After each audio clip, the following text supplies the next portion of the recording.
Escutemos Ed Lorenz explicar sua concepção do caos em 3 pontos. Se uma só batida de asas de uma borboleta pode gerar um furacão, assim também os batimentos que antecipam e sucedem essa batida da borboleta, todos os batimentos de asas de milhões de outras borboletas, sem falar das atividades de inumeráveis criaturas mais poderosas, em particular os da espécie humana. Este primeiro ponto já vimos e foi bem compreendido pelo grande público. Se uma batida de asas de uma borboleta pode gerar um furacão, ela pode igualmente o impedir. Assim, mas é o terceiro ponto o mais importante, que dá trabalho aos cientistas.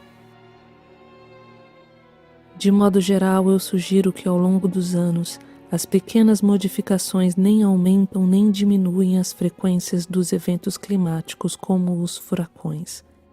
A única coisa que elas podem é modificar a ordem na qual estes eventos ocorrem. Lembremos do modelo de Lorenz. Lembrem-se que cada ponto do espaço representa um estado da atmosfera. Em certas áreas o tempo é bom e em outras ocorre o furacão. Suponhamos que a área onde ocorre o furacão seja esta bolazinha.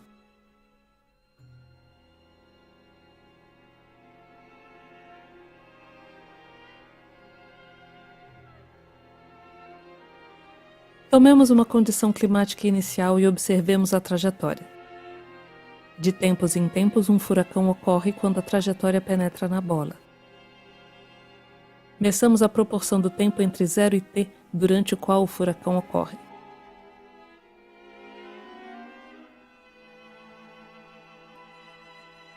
Vejam, parece difícil adivinhar em que momento preciso a trajetória reentra na bola.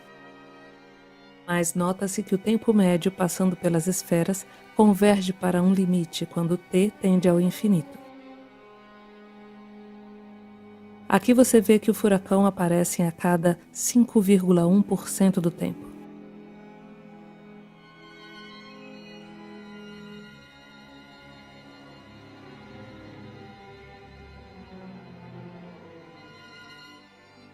Agora tomemos uma outra condição inicial e façamos o mesmo cálculo.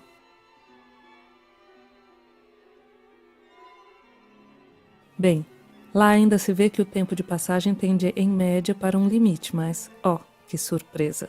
Nota-se que este limite é o mesmo que o precedente, 5,1%. Tentemos com uma outra trajetória.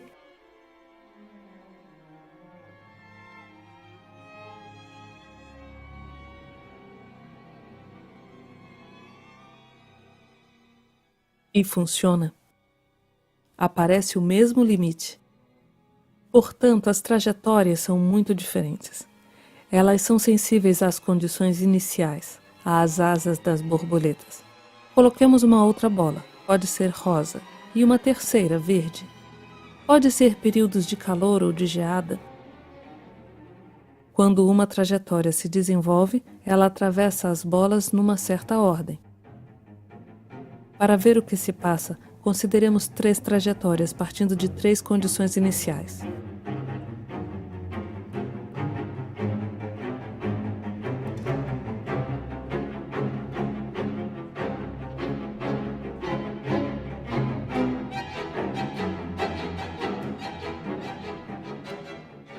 Observe. Sobre as trajetórias, as situações furacão, geada, calor alternam de maneira incompreensível uma diferente da outra. Impossível de compreender. Mas as proporções da amarela, verde e rosa convergem rapidamente para o mesmo limite. Neste caso, 5, 10, 14, 3, 7,40%. Tudo se passa como se tirássemos ao acaso as bolas amarelas, verdes ou rosas, com probabilidades bem definidas. Vejamos Lorenz novamente. As pequenas modificações não aumentam nem diminuem a frequência dos eventos climáticos como os furacões. A única coisa que podem fazer é modificar a ordem na qual estes eventos se produzem. Veja então um enunciado científico. O objetivo da previsão mudou. Trata-se agora de tentar prever as médias das estatísticas das probabilidades. A ideia é que estas estatísticas sejam, talvez, insensíveis às condições iniciais. As borboletas brasileiras não podem nada. Esta hipótese não demonstrada da coexistência possível de um caos meteorológico, no qual os movimentos futuros seriam sensíveis às condições iniciais, e de uma estabilidade estatística insensível às condições iniciais, levou muito tempo antes de ser formulada matematicamente. Lorenz ficou provavelmente um pouco embaraçado pelo lado teórico e menos simplista de sua atmosfera de dimensão 3. Com a ajuda de dois físicos, Howard e Marcus, desenvolveu um sistema físico real, mesmo que ainda simplista e bem longe do verdadeiro fenômeno meteorológico. Eis aqui um moinho. Ele é constituído de uma roda em volta da qual estão suspensos 2 baldes de água. É certo que os baldes são perfurados no fundo e a água escorre mais rápida quando o nível é elevado.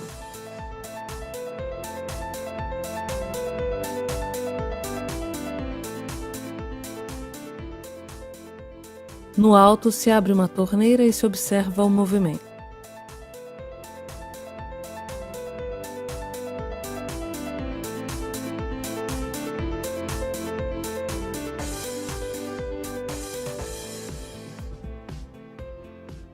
O moinho move para a direita e para a esquerda.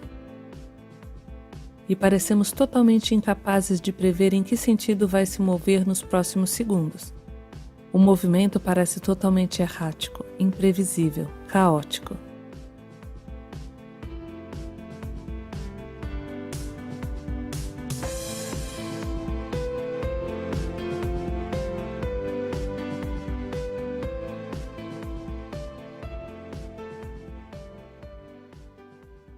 Na verdade, há uma razão entre o moinho e o atrator de Lorenz? Escolhamos 3 números para descrever o moinho, por exemplo, a velocidade angular e 2 coordenadas de seu centro de gravidade. A evolução destes números desenha uma curva amarela no espaço.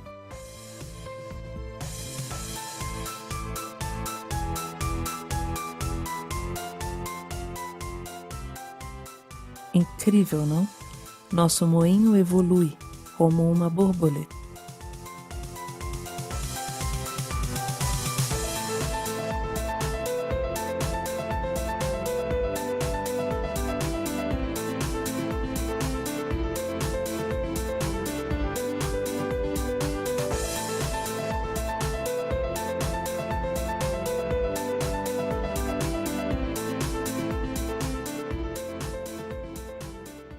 Mudamos levemente a posição inicial. No início, todos os baldes estão vazios e a roda da esquerda se desloca 2 graus, enquanto a roda da direita se desloca 1,9996 graus. É necessário um microscópio potente para notar a diferença.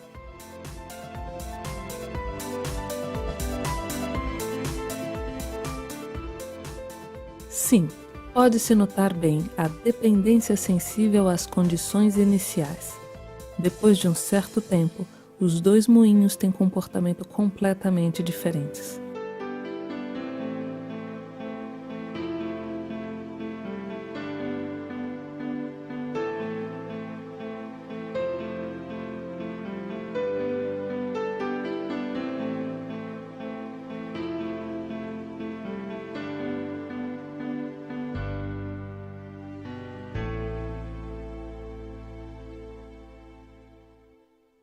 Vejamos se o moinho verifica a afirmação estatística de Lorenz.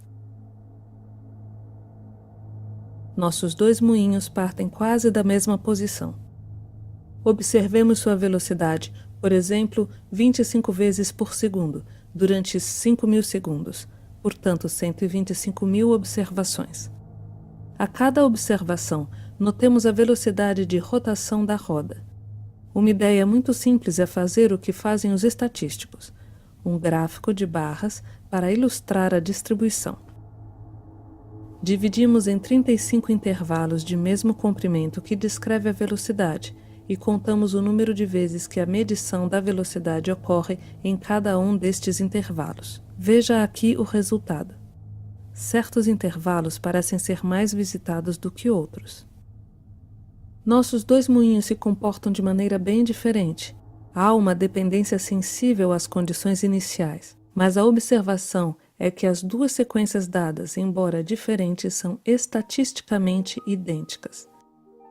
Os gráficos de barras tendem a se tornar idênticos. Isto funciona. Lorenz parece ter razão. Quando a estatística do futuro de uma trajetória é insensível às condições iniciais, dizemos que a dinâmica possui uma medida de Sinay-Roelle-Boën, uma medida SRB. O objetivo do previsionista consiste então em determinar estas estatísticas. Por exemplo, observemos a evolução da temperatura com o passar do tempo, uma das coordenadas na equação de Lorenz. Façamos ainda um diagrama de barras como fizemos com o moinho. Para cada intervalo da temperatura, notemos a proporção de observações de cada um.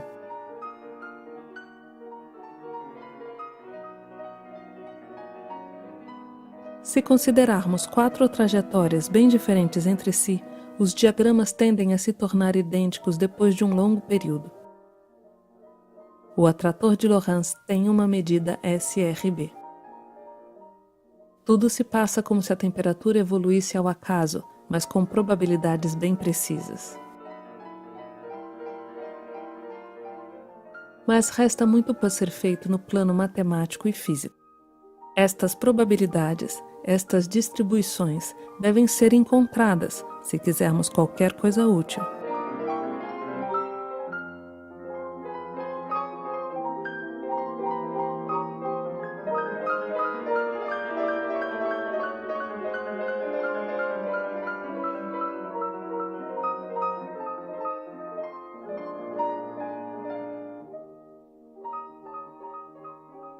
Esperamos ter feito justiça a Lorenz, que não disse simplesmente que o futuro depende muito do presente. Muitos o disseram antes dele. Mas sua contribuição é também, e talvez a mais importante, mostrar que centrar o foco em dados estatísticos pode preservar um caráter preditivo da ciência.